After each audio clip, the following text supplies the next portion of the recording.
Welcome to the Scaling Tech Podcast, where we help you manage your growing engineering team. Through expert interviews, we help you navigate the challenges of leading, hiring, growing, and nurturing your tech team to deliver the value your customers demand. Brought to you by AgilityFeet.com, experts in staffing engineering teams in Latin America for clients globally. And each potential rollout to production can cause an incident, or it can just happen that the services have been running for some time and then something changed and you need to respond. So that means that you need to be an organization that is ready to respond. So even if nothing happens for a prolonged period of time, you need to be ready to respond. So now, when something happens, you need to then be able to roll out your incident response quickly. That means that you need to be able to mobilize people quickly, and you need to be able to mobilize the right people quickly so that there is a small number of people who are able to fix the incident as soon as possible. Ideally, you caught it before the users actually saw it, because your SLOs were set in the right way and your SRE infrastructure then alerted you also in a timely manner. Welcome to the Scaling Tech Podcast, the podcast for leaders of growing software engineering teams. I'm Aaron Syme, your host. My co-host David Alfaro was unable to join in this episode, but I had a great conversation anyways with our guest, Dr. Vladyslav Ukis, on site reliability engineering. As you listen to this episode, I encourage you to think about how you define success when you launch a new software application or a new feature to a legacy application. Any deployment involves risk, and there's always going to be some failures in an application, either at launch or just operationally. So minimizing those and responding to them properly is what site reliability engineering is all about, maintaining an acceptable level of failure or an error budget, as our guest Vlad will talk about today. So with that thought in mind, let's get to our interview with Vlad. Dr. Vladyslav Ukis is the author of Establishing SRE Foundations, a step-by-step guide to introducing site reliability engineering in software delivery organizations. Dr. Ukis is head of R&D for Siemens Healthineers, where he is running a software delivery organization of 250 distributed team members who develop and operate the Siemens Healthineers TeamPlay digital health platform. He's led the implementation of continuous delivery, DevOps site reliability engineering, and cloud implementations in regulated environments. He holds a PhD in computer science from the University of Manchester and joins us today from Bavaria, Germany. Welcome to the Scaling Tech Podcast, Vlad. Hi, Aaron. Thanks for the invitation, and I'm really looking forward to our conversation today. Really happy to have you here with us. Let's start with a little bit, tell our listeners a little bit more about your background, how you got into site reliability engineering, and the work that you do at Siemens Healthineers. Yeah, sure.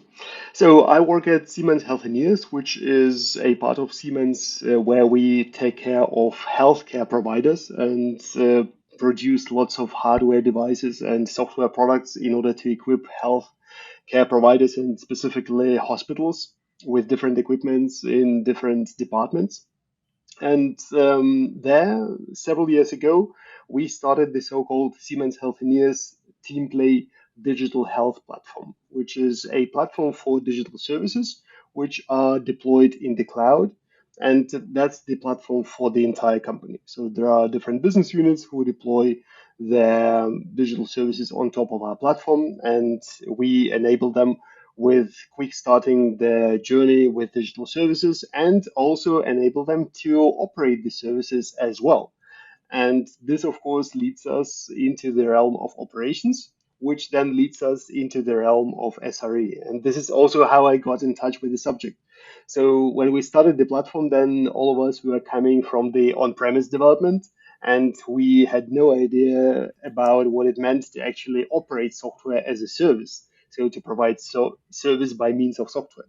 And at some point, we learned the hard way that you really need to have some well-defined structure for operating your services reliably, and this is where SRE comes in handy. Absolutely, and so let's define what is site reliability engineering. I think the term comes from Google originally. Is that right? And sort of how they run production systems. What's the model?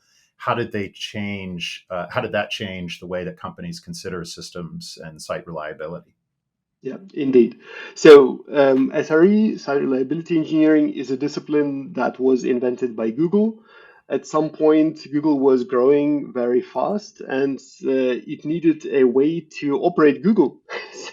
And it needed a way to operate Google in such a way that you don't need to scale the number of operations engineers to run Google with the growth of the usage of Google. So they then were looking for ways to do this, and they came up with a set of principles that they wrote up in the famous Google SRE books. Uh-huh. And those books, they condensed the different practices of operating Google into a set of principles, practices, and kind of methods, so that that together became SRE. And there is also a famous saying that at the time they were writing up the SRE book or the SRE books, there was no single team at Google operating the same way, but they were all kind of sharing principles, sharing certain methodologies, which then in the end gave birth to the written up discipline SRE in the original Google SRE books. So what the discipline does, it enables you to run services reliably at scale, which is what Google does. And it comes with a couple of principles. And one of those principles is that you treat operations as a software problem. Therefore, it's all inspired by software engineering. And this is quite a bit of a departure compared to how software was operated before, because before it was a rather manual job where somebody developed the software and then handed it over to somebody else for operation. And then the operations folks, they had their ways of then setting up the servers, then deploying the software onto the servers, then coping with the load, scaling, and so on. And if you start treating all this as a software problem, then you kind of approach this with the software engineering mindset. And therefore, you then from the beginning implement a lot more in the original code as it originates, and then you also then implement a lot of automation along the way that enables you to operate the services efficiently. And then all that leads you to a different kind of idea in the organization what software operations is and how you go about operating the software, and how do you actually make sure that your services run reliably at scale. Yeah, absolutely. I think thinking about it, deployment as a software problem, a software challenge, is a definite mindset from the old days of on-premise solutions, and a big change as people move more and more to the cloud, and certainly in healthcare. That can be a particular challenge too. We'll come back to more about those concepts of like continuous delivery in healthcare and regulated environments. But let's start with a few key term definitions that are used frequently in site reliability engineering, and which you define in your book, which I have a copy of here. And the couple of the terms that are used a lot in there are service level indicators and service level objectives. Can you talk to us a little bit about those, how they relate to each other? Yeah, definitely. So if you look at the SRE principles as postulated by Google in their original book, then you'll find one principle there: managed by service level objectives. And therefore, service level objectives and service level indicators, they are fundamental to SRE as a discipline. So now, what are these service level indicators or SLIs, and what are these service level objectives or SLOs? Service level indicators, they are things that you might be familiar with without SRE. So they are things that you just may know from being in the software industry.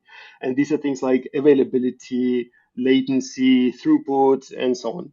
And in order to define the reliability of a particular service, different things might be important. So I suppose that availability is a fundamental indicator of reliability, and therefore it's probably going to be important to any service. Then latency is already not something that would necessarily be applicable to any service, but I think a large number of services would also benefit from a certain response time, and therefore latency would be another service level indicator that would be applicable to many services, and so on it goes. So throughput and consistency and many other ilities, if you wish, they can constitute a set of SLIs that would apply to a service in order to define its reliability. Then Absolutely. once you have got your SLIs for a service that you want to track, because they are, as the name suggests, indicators of reliability, indicators of the service level that your service provides, then for each SLI, you can define an objective that you think your service needs to reach in order to provide good reliability to the users of the service. So you can go ahead and start with availability, because this is kind of the most fundamental one, and say, okay, so that service, it sits somewhere, for example, at the bottom of my service network, and therefore lots of other services are calling it, and therefore it needs to have high availability. And then you may express it as, say, for example, okay, so let's set it to 99.5% availability over a 4-week period, for example. That could be a definition of a service level objective or an SLO. That means that in 99.5% of requests within the 4-week period, you want that the service actually is available and responds. Then you Yeah. can go ahead and take another service level indicator, like for example, latency, and you can say, okay, so there are certain operations on this service, they are really more critical than others to respond fast to the users, because this is how they perceive reliability of my service. So if it takes 10 minutes on that operation to return, then it will not be considered as reliable. And then you can set another service level objective for latency for these operations and say, okay, so these operations, they need, for example, to return within, say, 500 milliseconds in, say, 95% of requests over a 4-week period. And there you go, you've got already two SLOs, one for availability, another one for latency. And then coming back to the managed by service level objectives from the SRE principles, you start then understanding, okay, so I've set those SLOs, I need a way to track those SLOs, and I want to manage by those SLOs. That means if I don't fulfill them, then I want to invest in reliability rather than investing in features, because I want to provide that level of service. Yeah. And definitely the use case, the type of application that you're working with, as you said, it will vary the type of SLIs that matter. I mean, if we have a say static text informational type of website, an FAQ, then availability is definitely important. It needs to be available, but that's latency maybe not as much of an issue as, say, if we're building a video chat application where the or in a tool like we're in right now recording a podcast, right, where latency of video of the audio is incredibly important for us to have a good conversation, right? So maintaining low latency in a situation like that is crucial. So how do you decide on what the different service level indicators are? Is that a decision made by the engineering team, the product owners, the users of the system? How do you go about determining what those are and what a acceptable level SLO is for it? Right. So I think this is exactly where SRE as a discipline shines, because it aligns different parties in the software delivery organization on operational concerns, and therefore it gives each party or each role a certain task to do. So product development plays its role there, then product operations plays its role there, and product management plays its role there. And specifically, this is evident when you start defining those service level objectives or also selecting service level indicators. So you need to bring together on the same table the product manager responsible for the service, developers responsible for the service, and people who operate the service also need to be on the same table. Although it could happen that your developers also operate your service, and therefore you would have then kind of developers playing the developer role and the operations engineer role. That of course is possible and also welcome under the SRE framework. But in any case, you need to have people who are fulfilling those three roles: product management for the service, development for the service, operations for the service. And then you need to start from the user, which is easy if you've got the product manager on board. Right. And then you ask the product manager, okay, so now we are defining the SLOs for the service. What are the most important user journeys that that service fulfills from your point of view? And then they'll say, okay, so this is the most important one. If that one doesn't work, then the service is not reliable. Then you go, okay, so let's define the SLOs for that particular use case. And then you turn to the engineers and say, okay, so you heard that guy said that this is the user journey that we'll be optimizing for. And this is the set of users that we want to make happy. And now that use case, what kind of call chains does it generate as the requests progress from service to service to service to service? And then the engineers will go, okay, so first that service is called, and then this service is called, and then that service is called. And then they go like, okay, so this is the call chain that we are optimizing for, right? So we want to make that call chain reliable. And then in that call chain, so here is the service that we're looking at right now. So now let's think about, so what could be the importance of availability of that particular operation for that particular service in that call chain in this context of this user journey. And then they go like, yeah, so actually it's important, but there are others, they are more important. Therefore, maybe let's set it to 99% availability. Okay, so now at that point, this is all rather theoretical because you haven't gotten any feedback from production yet, right? And Right. therefore, at the beginning, you just go empirically and you just say, okay, so we here at the table, we think this is a good idea, let's just set it. And then you set the SLO. And then you feed all this into your SRE infrastructure. And then the first thing the SRE infrastructure will do, it will look for fulfilling that SLO. And if you are fulfilling that SLO, then you won't get any SLO breaches from the infrastructure. And then if you aren't fulfilling it, then you'll get SLO breaches from the infrastructure. And then if you really don't fulfill your SLO, which happens very often because the engineers, they often overestimate themselves, or rather they overestimate their services, then there will be lots of SLO breaches, and then very soon after that, you'll be then again in the same round saying, we're getting bombarded with those SLO breaches. This doesn't work because there is too much cognitive load. We cannot handle this. What do we do? Right, right. Yeah, I like that. I think it's common for us as engineers to kind of overestimate our services sometimes, and sometimes to underestimate our users Yeah. of the application. And that was something that that I liked in your book too.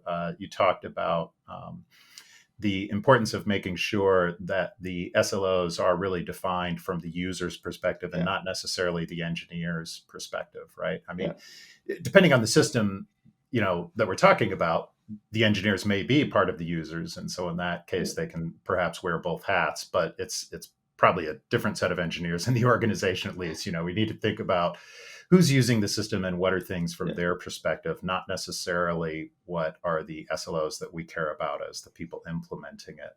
Because Yeah. there's probably overlap, but they may not be quite the same thing.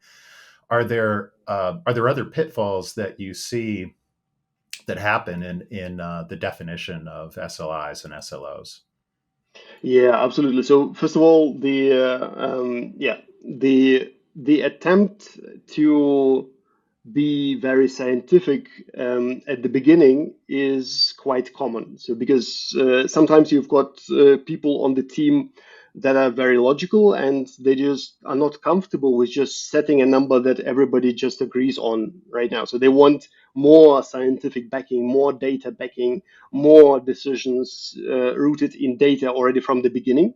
So that's also okay, but it depends on where you are on your SRE adoption journey or on your journey towards improving your operations capabilities. You might be already at a point where it's just a quick query and you get the data from availability of your services across all your production environments just like that.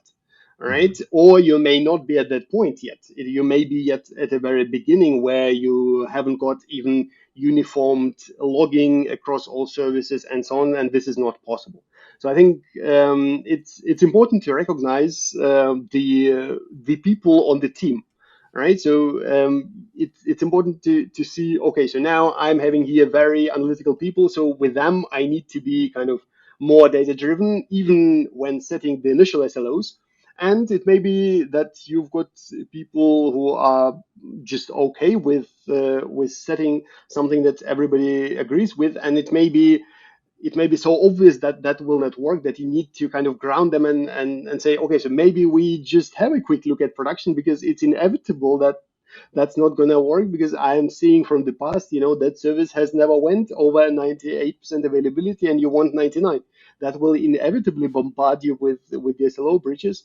But then if you see that there is kind of a little bit of resistance there, then you just let them do this, and then a week later you are sure to be in the same conversation that they get bombarded by the SLO breaches. So that's definitely kind of one thing. And then another thing is, so once you have set your initial SLOs, once you start getting initial feedback from production, you need to work with that feedback. So you need to incorporate the insights from that feedback into your SLO calibrations, so to speak. So then once you've got a little bit of experience with running under your initial SLOs, then you need to come together and say, okay, so now all the SLOs are green. That's great. But are customers complaining? And if the answer is yes, then you need to tighten your SLOs, right? Or it may be the other way around. So you come back after a week, everything is red, all right? So no SLO has been fulfilled, but is anybody complaining? No. Means you can actually lower your thresholds and still fulfill the reliability requirements.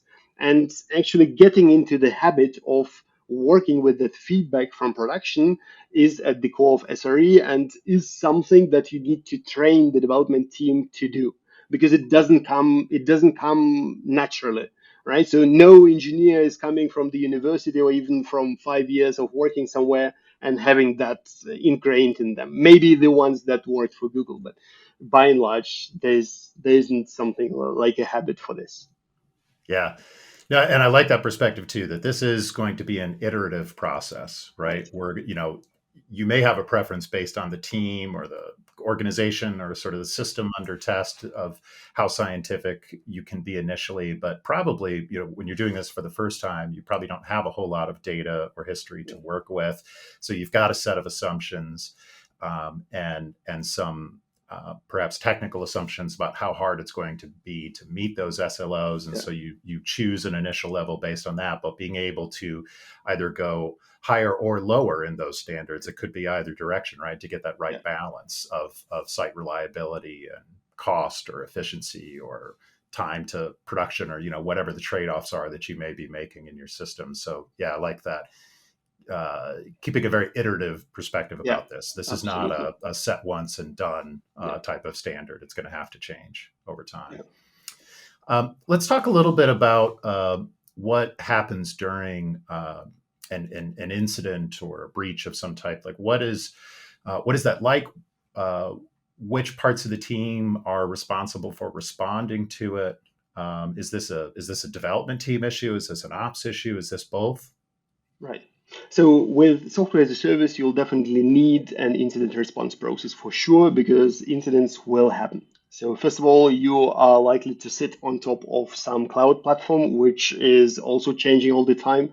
Then you will have your own services being deployed, probably more and more frequently as you adopt more and more continuous delivery and so on, right? So, and each potential rollout to production can cause an incident, or it can just happen that the services have been running for some time and then something changed and you need to respond.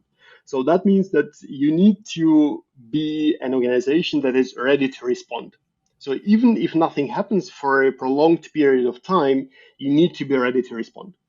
So now, when something happens, you need to then be able to roll out your incident response quickly. That means that you need to be able to mobilize people quickly, and you need to be able to mobilize the right people quickly, so that there is a small number of people who are able to fix the incident as soon as possible. Ideally, you caught it before the users actually saw it because your SLOs were set in the right way.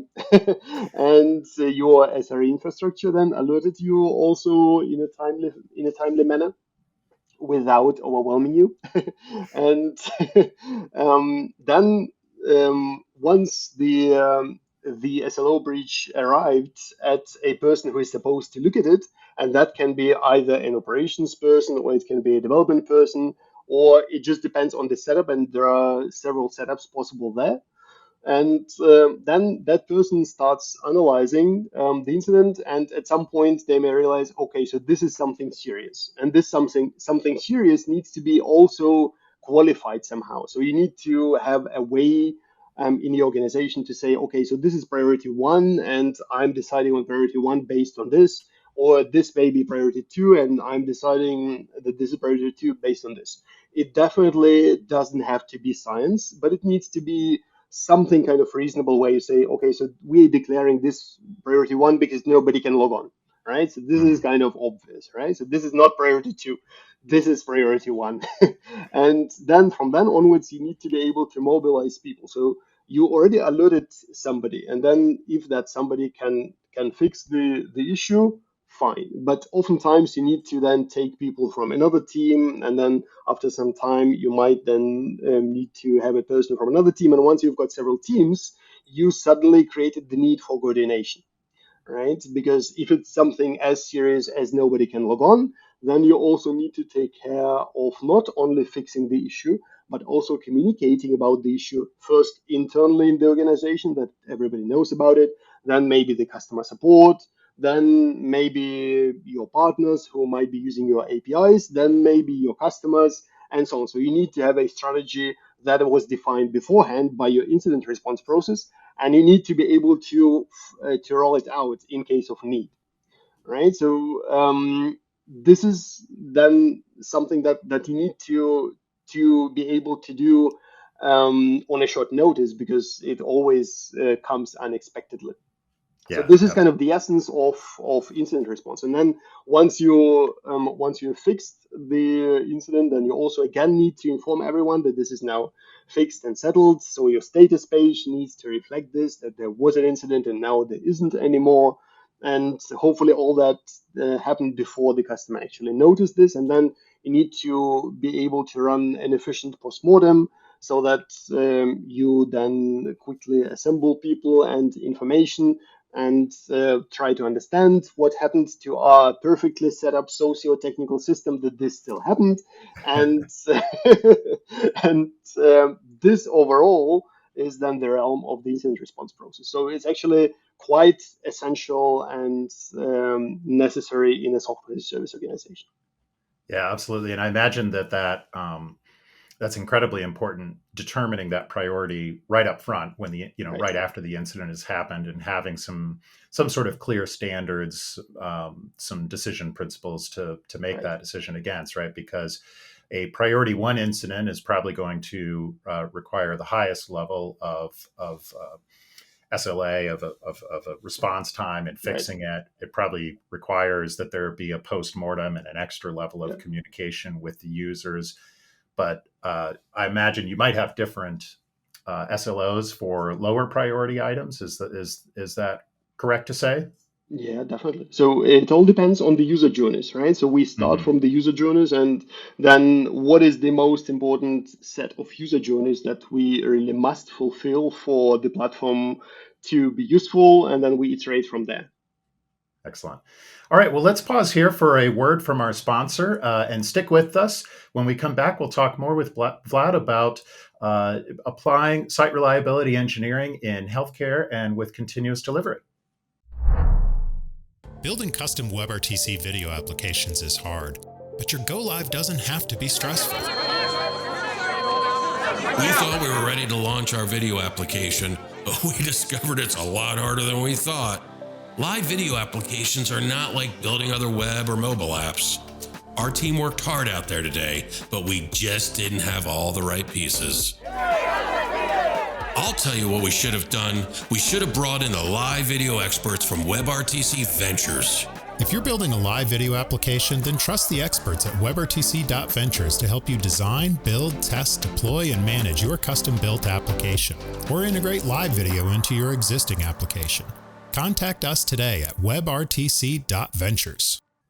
All right, we're back with Dr. Vladyslav Ukis talking about site reliability engineering. Now, Vlad, you work in healthcare. And it was certainly a regulated environment, and many people work in a regulated environment, and site reliability is particularly important to that, right? And healthcare lives may actually be on the line in us providing information from our systems correctly. So we have to balance innovation, which is also still really important in healthcare, with rapid deployment and with regulations like FDA medical device regulations or HIPAA regulations here in the US, similar things globally. Can you talk about both the burdens and the opportunities that working in a regulated environment offers?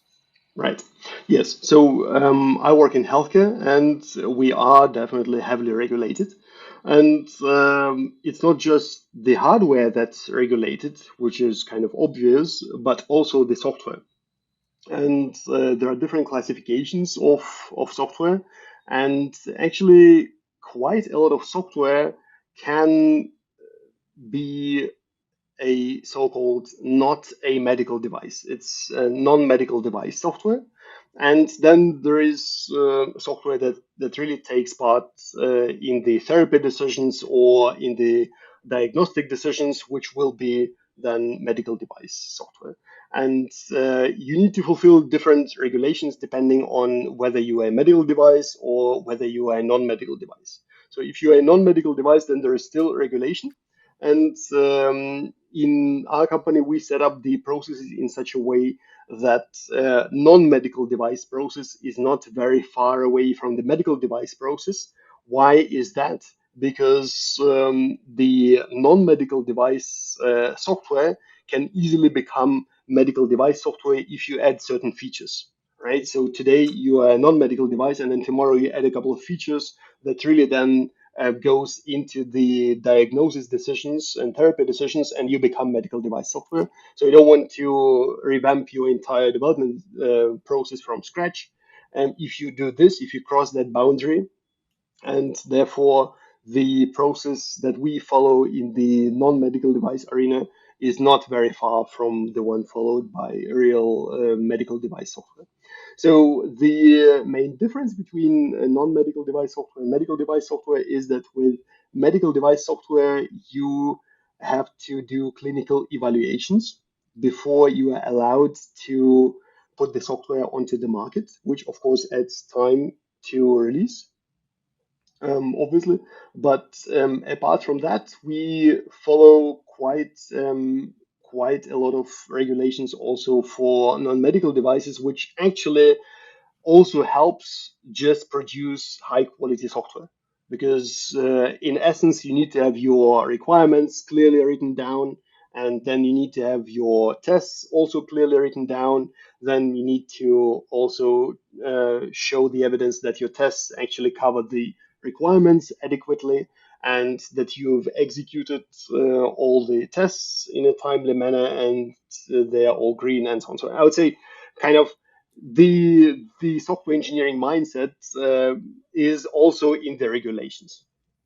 Yeah, that's really interesting. I hadn't thought about that before. I mean, when you started to say the importance of, regardless of whether software is considered a medical device or not, following the same standards, I was thinking at first around, it's good for team culture and sort of process that we sort of think the same way about everything. But the point that you made about the fact that software is going to evolve and change over time, and maybe it's not considered medical software or requires all of the regulations now, but it may in the future, and we don't want to rebuild it from scratch because obviously everything changes over time. So that's a really, really good point I hadn't considered. How does site reliability engineering overlap with other agile engineering techniques like continuous delivery? Right. I've been thinking about that overlap for a long time, and I actually wanted to find some correlation between the continuous delivery indicators, which are DORA metrics, and the SRE indicators, which is whether you are fulfilling your SLOs.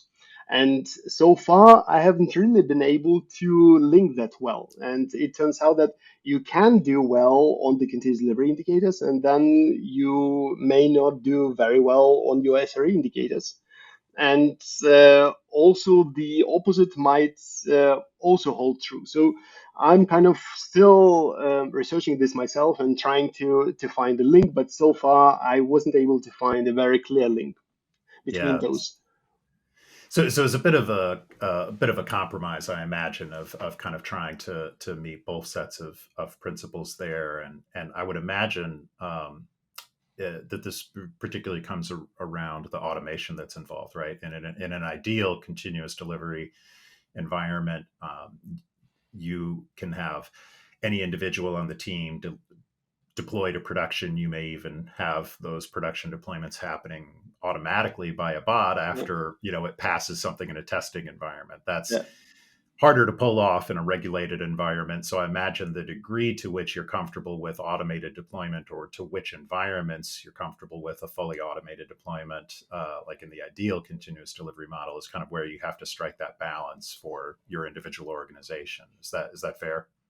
I think so. So you definitely can go all the way with continuous deployment for your internal environments. So Hmm. there, for sure, you've got all the freedom to run in a fully automated fashion and promoting software from environment to environment based on automatic decisions that are based on passing the tests, for sure.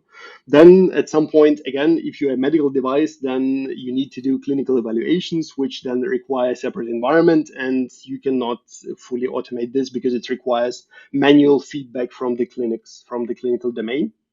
Then also once you hit production, then I am not sure whether it would be possible to automate the fulfillment of all the regulations fully to the point where you make an automated decision to deploy to production.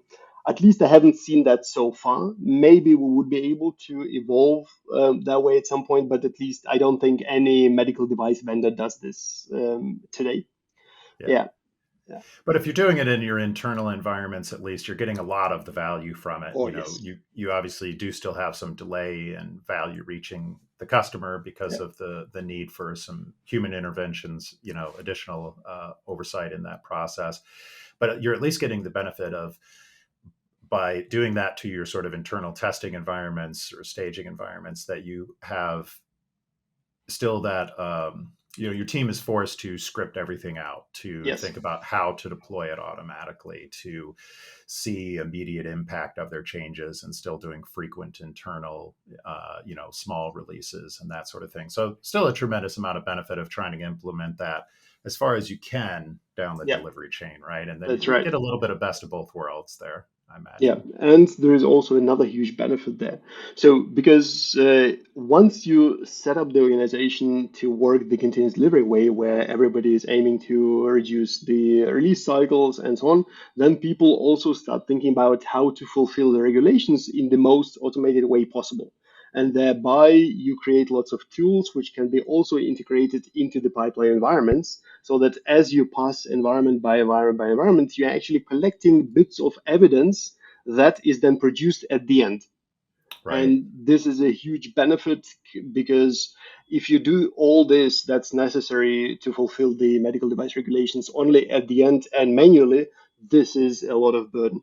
And this is not to compare with with your ability to set up the process in an automated way when you integrate different tools into your different pipeline environments and then collect the evidence bits by bits over time as you pass the environments, and then automatically produce a good amount of documentation to be produced then to regulatory bodies and so on.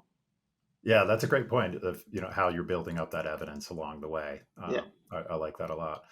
Um, are you seeing any impact, or do you foresee any impact on the role of AI and machine learning on site reliability engineering? Indeed. So I hope so. I hope that the impact will be actually quite big because I see the potential there. So just to mention a very common example. So imagine you've got a new person on the team, and that person needs to learn how you operate services. Then typically this kind of process involves lots of tools. Okay, so where is my incident response process? Where are the logs? Where are the queries? How can I write that new query? Oh, I'm not familiar with that language. How do I write queries? It's not how I used to do this at my previous workplace. Where is the on-call rotation? Who's on call right now? Who is on call from another team? Where are the postmortems and so on? Imagine you would be able to do all this by talking to an operations bot. Yeah, absolutely. Yeah, to be able to do to to get a lot of that feedback, I think, from the production system, and I would think being able to uh, detect anomalies sooner, respond to them faster could be a Yeah, big benefit here too.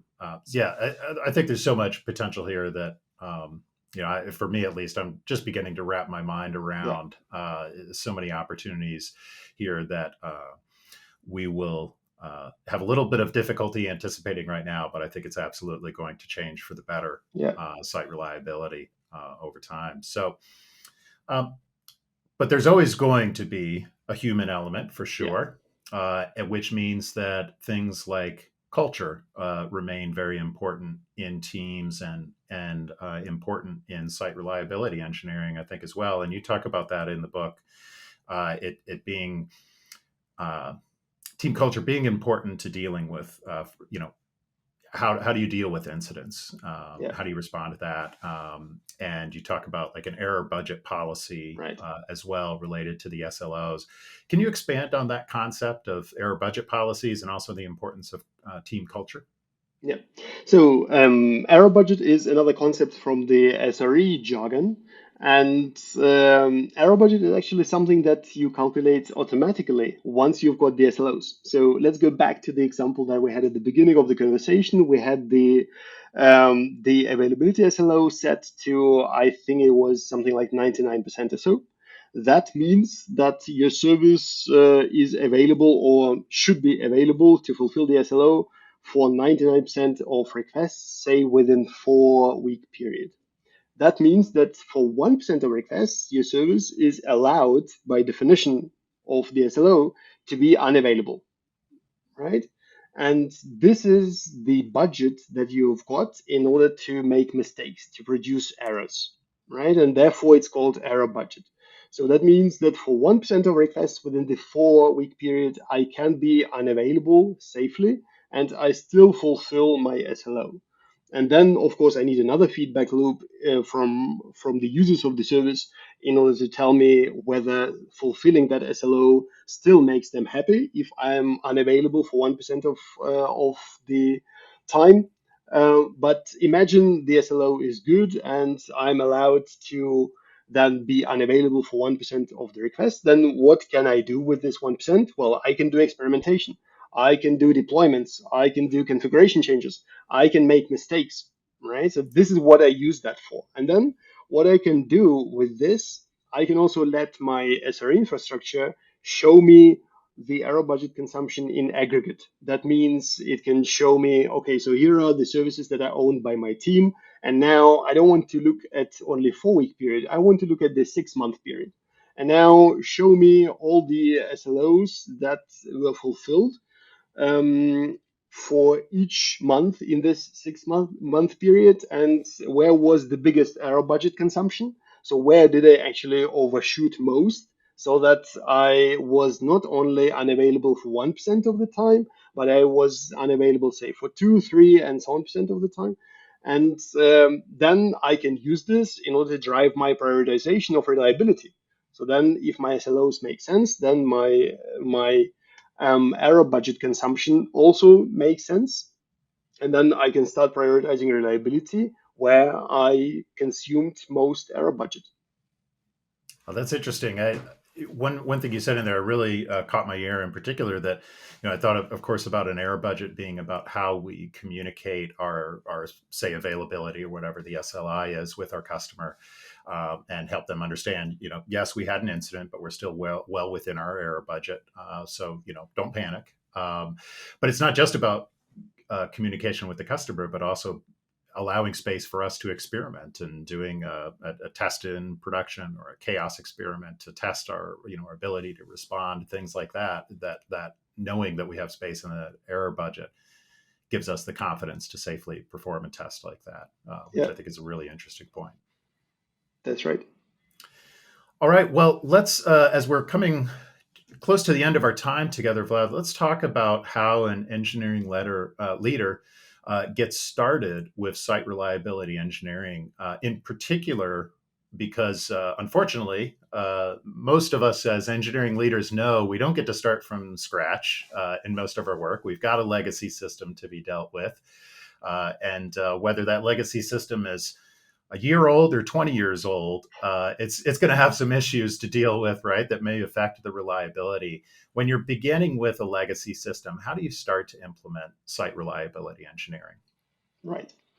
Assuming your system is cloud-based, I Right. think, Let's at least start with there. yeah, Yeah. I think you can start. If it's on premise, I think that might be a different conversation. You still would be able to apply three principles, but whether you should be doing it or not is a different story. So let's start with the cloud system. So imagine you've got a legacy cloud system, which everybody does. and that was exactly the point of my book, to show people how you can establish SRE in an organization that has never done operations the SRE way before. So, what you would need to do, you would need to drum up some alignment in the organization for SRE, because in order to make some meaningful progress there, you already need involvement of quite a few people in different roles. And those roles will be product management, product development, and product operations. So you always need to bring that trio on the same table, and you need to bring them together.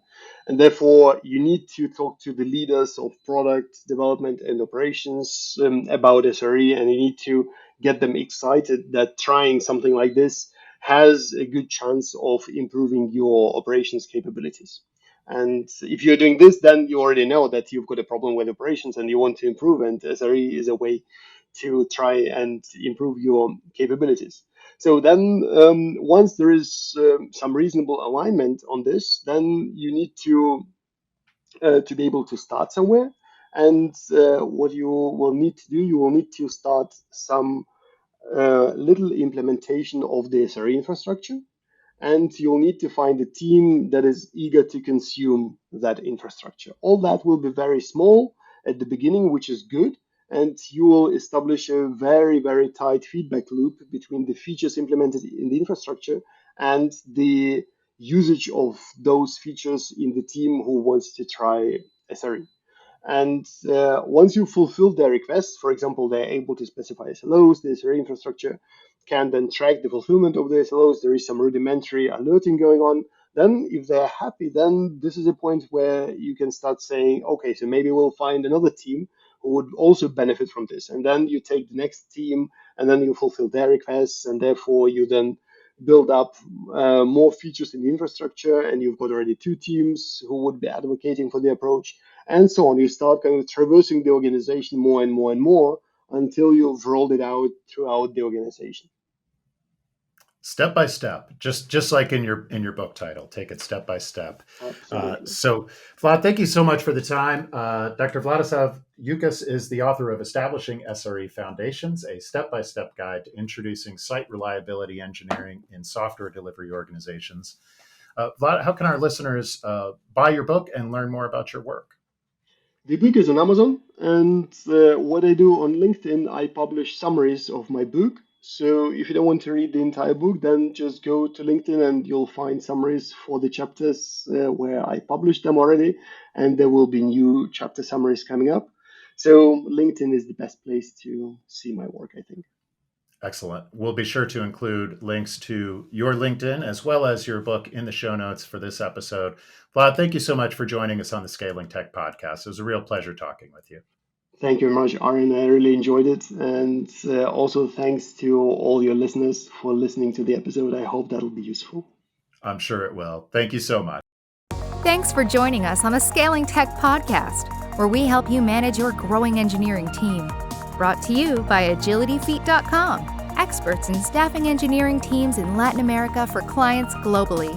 For more information on today's episode and to submit your ideas for future guests, please visit scalingtechpod.com.